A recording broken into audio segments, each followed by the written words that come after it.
الحمدللہ بسم اللہ اور دیکھنا شیر سے بات فرمانے ساری دنیا کو نیلا گئی ہے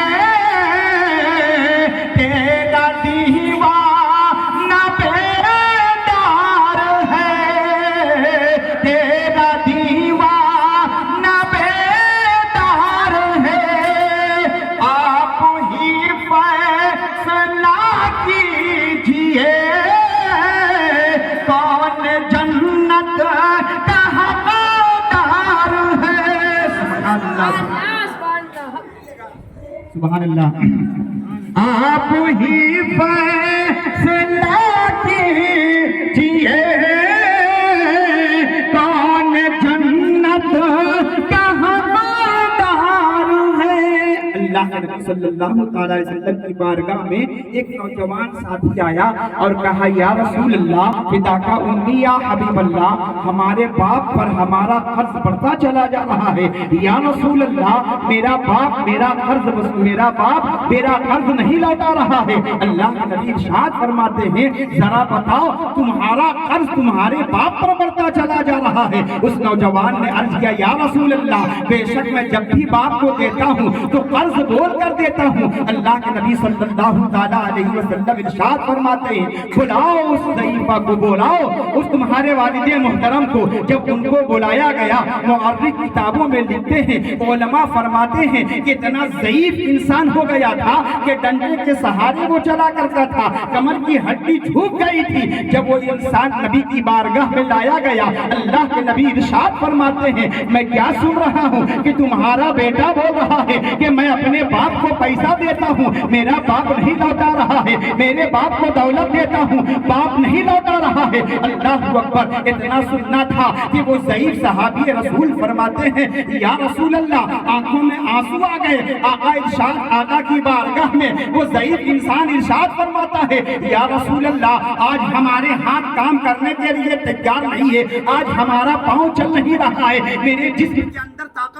میرے جسم کے اندر طاقت نہیں ہے اللہ اکبر جب میرے جسم میں اندر طاقت تھی میرا ہاتھ کام کر رہا تھا میرا پاؤں کام کر رہا تھا مجھے چلنے کی صلاحیت تھی تو یا رسول اللہ جب تک میں کماتا تھا ساری کمائی اپنے بیٹے کے لیے لگاتا تھا اس کے پڑھنے میں خرچ کرتا تھا اس کو کھلانے میں خرچ کرتا تھا یا رسول اللہ میں نے کبھی سے مطالبہ نہیں کیا تھا کہ میرا پیسہ واپس کرو میری دولت مجھ کو واپس کرو یا رسول اللہ آج ہاتھ کام نہیں کر رہا ہے آج جسم میں طاقت نہیں ہے جب میرا بیٹا مجھ کو دیتا ہے تو بولتا ہے میں قرض بول کر دیتا ہوں اتنا سننا تھا کہ پیارے مصطفیٰ کی آنکھوں میں آنسو آ گئے جتنے صحابی تھے سب کے آنکھوں میں آنسو آ گئے نبی فرماتے ہیں اے صحابی رسول سنو صرف تم نہیں رو رہے ہو پیارے مصطفیٰ نہیں رو رہے ہیں اللہ اکبر میرے آقا کریم ارشاد فرماتے ہیں اے صحابی رسول سنو اس صحابی کی بات سن کر میں اکیلا نہیں رو رہا ہوں یہاں کے جتنے در و دیوار ہے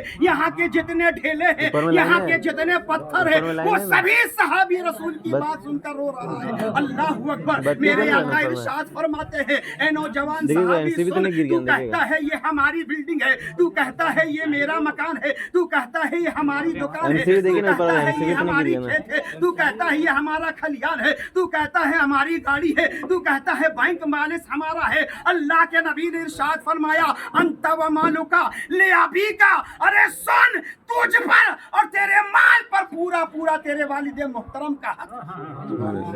والد محترم کا حق ہے اے میرے ملت کے نوجوانوں اپنے باپ کو عزت کیا کرو ابھی آپ سماعت فرما رہے تھے نا کہ باپ جنت کا دروازہ ہے بے شک جنت کا دروازہ ہے اور جب تک جنت کے دروازے کو آپ راضی نہ کر لو جنت میں انٹری نہیں مل سکتی ہے جنت میں جانے کا پروانہ نہیں ملے گا جنت میں جانے کا آپ کو کوئی پروانہ نہیں دیا جا سکتا ہے آپ نے سنا ہوگا کہ ہارون رشید کی بیوی ایک راستے سے گزر رہی تھی تو کیا دیکھتی ہے ایک انسان گرد و غبار میں اٹکا ہوا چہرہ ہے الجھا ہوا بال ہے اور مٹی کے گھروندے بنا رہے ہیں ہارون رشید کی بیوی وہاں پہنچی ہے پہنچنے کے بعد عرض کرتی ہے اے بابا یہ کیا بنا رہے ہیں اس نے کہا میں جنتی محل بنا رہا ہوں اتنا سننا تھا کہ ہارون رشید کی بیوی عرض کرنے لگی اے بابا جنتی محل بنا رہے ہیں ہاں جنتی محل بنا رہا ہوں اتنا سننا تھا کہ ہارون रशीद की बीवी अर्ज करती है, क्या इसको आप बेचेंगे, इसको आप फरोख्त करेंगे? वो इंसान अर्ज करते हैं,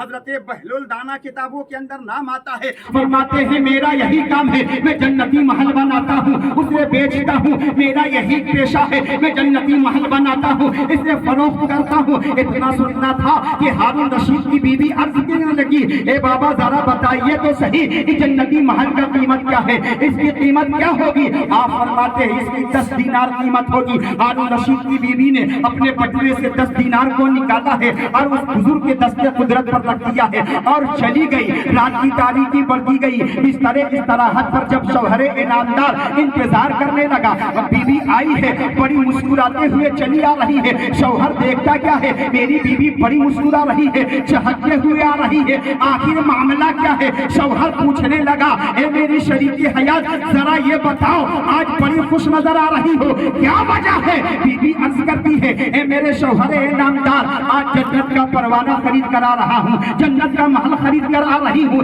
इतना सुनना था कि शौहर मुस्कुराने लगा कि हमारी बीवी पागल हो गई है, दुनिया में इसको जन्नत कहाँ मिल गई है, दुनिया में इसको जन्नत किसने दे दिया है? इतना सुनना था कि आंख लग गई। जैसे ही हारून रशीद को आंख लगती है, देखते क्या है कि फला जन्नत के चौखट पर फला शख्स का नाम है, फला जन्नत के दरवाजे पर फला शख्स का नाम है, फला जन्नत के दरवाजे पर फला इंसान का नाम है। जैसे ही एक जन्नत का दरवाजा ऐसा आया कि हारून रशीद की बीवी जुबैदा का नाम लिखा हुआ था, जैसे ही शौहर ने देखा कि ये बीवी हमारी थी और ये जन्नत पर इसका नाम लिखा हुआ है, लिहाजा जन्नत भी हमारी है, हमारी बीवी थी तो लिहाजा जन्नत भी हमारी है। जैसे ही आपने सोचा कि हम जन्नत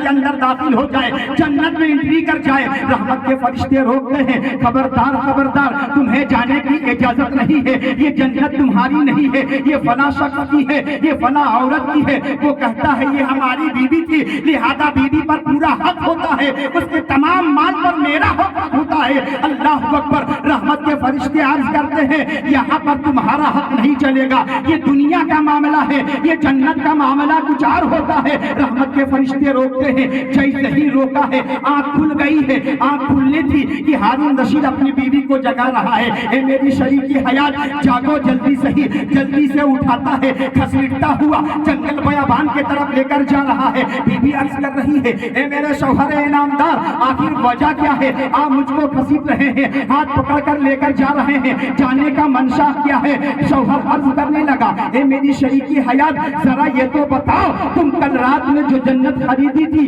वह कहाँ खरीदी थी? बीवी समझ जाती है जरूर कोई मामला पेश आ गया, इसलिए तो मेरा शौहर मुझको जगा रहा है, नींद से उठा रहा है। अल्लाह अकबर। आखिरकार जब बीवी अर्ज करने लगी, मैं फला जगह से जन्नत खरीदी हूँ, अल्लाह अल्लाह, जब बीवी वहाँ पहुँचती है, शौहरे इनामदार पहुँचता है, देखता क्या है, एक बिगड़ी पोश इंसान है, मिट्टी का घिरौंदा बना रहा है, मिटार रहा है, बना रहा है, मिटार रहा है। हारून रशीद पहुंचा है, कहा बाबा क्या बना रहे हो? उसने कहा मैं जन्नती महल बना रहा हूँ, मैं जन्नती महल बना रहा हूँ। इतना सुनना था कि हारून रशीद के शौहर ने अर्ज किया, ए बाबा क्या ये जन्नती महल को आप बेचेंगे? उसने कहा हाँ हाँ, मेरा यही काम है, मैं जन्नती महल बनाता हूँ, इसे फरोख्त कर देता हूँ। हारून रशीद के शौहर ने अर्ज किया, बाबा जरा ये तो बताइए इसकी कीमत क्या होगी, इसकी कीमत क्या होगी? हारून रशीद ने जैसे ही पूछा है, बाबा अर्ज करने लगे, इसकी कीमत 10,000 दिनार कीमत है। इतना सुनना था कि पांव से जमीन सरक गई। हारून रशीद अर्ज करने लगा, हुजूर कल हमारी बीवी खरीदी थी तो आपने 10 दिनार में बेचा था,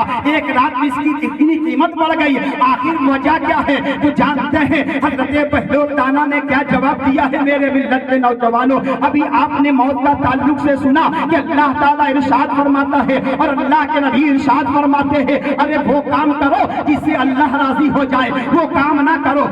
जो अल्लाह को ना पसंद है। नबी फरमाते हैं जुआ मत खेलो, अल्लाह को ना पसंद है, शराब मत पियो, अल्लाह को ना पसंद है, ज़ना मत करो, अल्लाह को ना पसंद है, माँ बाप की नाफरमानी ना करो, अल्लाह को ना पसंद है, मक्कारी ना करो, अल्लाह को ना पसंद है, ज़ना ना करो, अल्लाह को ना पसंद है, माँ बाप को सताया ना करो, अल्लाह को ना पसंद है, रमजान का रोजा आवे रोजा ना रखो, अल्लाह को ना पसंद है, मालिक निसाब हो हज ना करो, अल्लाह को ना पसंद है, गरीबों पर शफकत ना करो, अल्लाह को ना पसंद है। तो फिर पूछो प्यारे آقا سے پیارے آقا سے پوچھا گیا یا رسول اللہ فداک امی یا حبیب اللہ ہمارے ماں باپ آپ پر قربان ہو جائے آقا آخر اللہ کو پسند کیا ہے تو میرے نبی مسکرا کر ارشاد فرماتے ہیں نماز پڑھو اللہ کو پسند ہے روزہ رکھو اللہ کو پسند ہے زکات دو اللہ کو پسند ہے نماز پڑھو اللہ کو پسند ہے مالک نصاب ہو حج کرو اللہ کو پسند ہے ماں باپ کی فرما برداری کرو اللہ کو پسند ہے